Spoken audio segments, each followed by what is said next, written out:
तर तुम्हाला आजच्या साहित्यावरून कळालंच असेल आपण काय रेसिपी करणार आहोत। तर हो, आज आपण जी रेसिपी करणार आहोत एकदम सोपी आणि झटपट, म्हणजे लाल पाल्याची भाजी।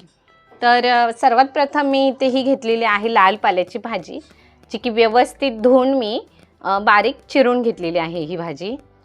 त्यानंतर मी घेतलेले आहे ते 2 मीडियम साईजचे कांदे कट करून घेतलेले आहेत, ओला खोबरं घेतलेलं आहे, खोवून घेतलेलं आहे, काही मिरचीचे तुकडे घेतलेले आहेत मी, चवीनुसार मीठ आणि तेल घेतलेलं आहे।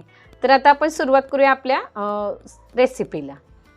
तर मी सर्वात प्रथम एक कढई ठेवली होती तापत, त्यामध्ये मी आता जे तेल घेतलं होतं ते ॲड करते। तेल हे अगदी थोडंसं, म्हणजे एक 2 ते 3 चमचे इतकं मी तेल फक्त यूज केलेलं आहे। आणि त्या तेलात मी आता ॲड करते कांदे, जे मी बारीक कट करून घेतला होता तो त्यामध्ये ॲड करते मी। त्याचबरोबर डायरेक्ट ॲड करते मी त्यामध्ये मिरची।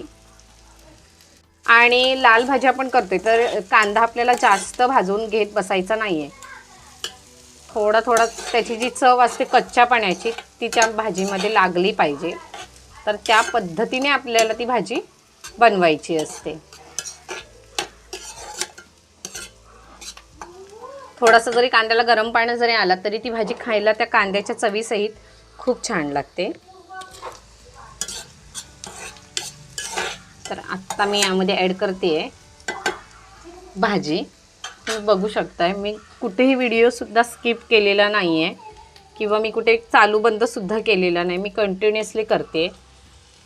तर मी आता ही भाजी टाकून घेते, थोडी थोडी आपल्याला भाजी टाकून घ्यायची आहे त्यामध्ये।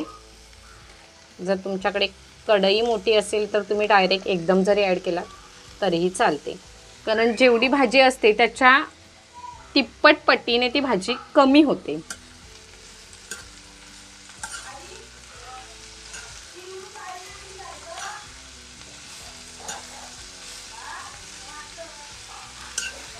आणि लहान मुलांमध्ये ही भाजी जर तुम्ही खायला दिलात तर मुलांना खूप त्याचे पौष्टिक फायदे असतात, जसं की रक्ताची कमी भरून काढते। मी माझ्या बाळाला ही भाजी असून नसून देतच असते। आणि सध्या तुम्ही बघाल तर भाज्यांचे सीझन चालू झालेले आहेत, म्हणून मग ही भाजी आपल्याला मार्केटमध्ये आता सहज उत्पन्न होते। थोडंसं महाग आहे भाजी, पण ठीक आहे, तेवढंच आता चालतं की मी आता उरलेली भाजी ॲड करते।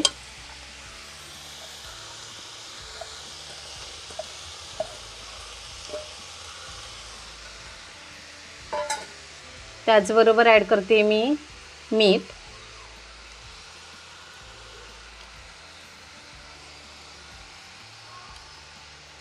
चवीनुसार मीठ ॲड करायचं आहे आपल्याला। केव्हाही ह्या भाजीतनं मीठ थोडं वेळाने टाकलं तरी चालतं, कारण भाजीचं प्रमाण जे आहे ते कमी होतं। पण मला थोडा अंदाज आहे भाजीचा, त्यामुळे मग मी मिठाचं प्रमाण जे आहे ते आधी टाकलं। पण जर तुम्ही पहिल्यांदा ट्राय करणार असाल तर मीठ हे नंतरच टाका।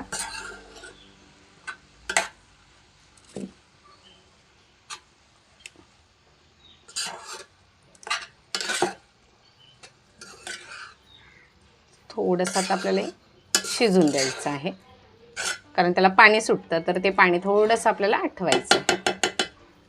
तर तुम्ही बघू शकता भाजीला किती पाणी सुटलं आहे, हे पाणी पूर्ण आटलं जातं। आणि ही भाजी जेव्हा आटते, म्हणजे यातलं पाणी जेव्हा आटतं त्यामध्ये जे टेस्ट येते ना, एक नंबर टेस्ट लागते भाजीला। तर आता आपण हे पाणी पूर्णपणे आटून घ्यायचं आहे। आणि जो मी ओल्या खोबऱ्याचा जव घेतला होता तो हा पूर्णपणे भाजी आटल्यानंतर आपल्याला टाकायचा आहे। तर आता आपण ही म्हणजे पाणी आहे भाजीमधलं ते आटून घेऊया। तर भाजीतलं पाणी जे होतं ते पूर्णपणे आटलेलं आहे। आता मी त्यामध्ये ॲड करते हे खोबरं जे घेतलं होतं खोवून ते मी ॲड करते आतमध्ये, आणि ते मी संपूर्ण खोबरं टाकते।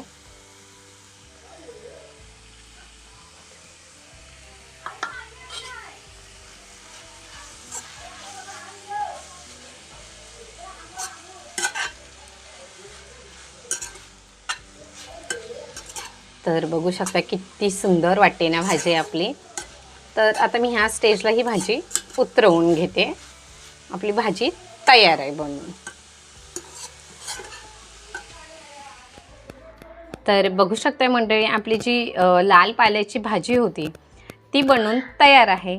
आणि भाजी किती छान दिसते ना, रंगीबेरंगी अशी दिसते भाजी. तर ही रेसिपी तुम्हाला कशी वाटली ही कमेंट करून मला नक्की सांगा.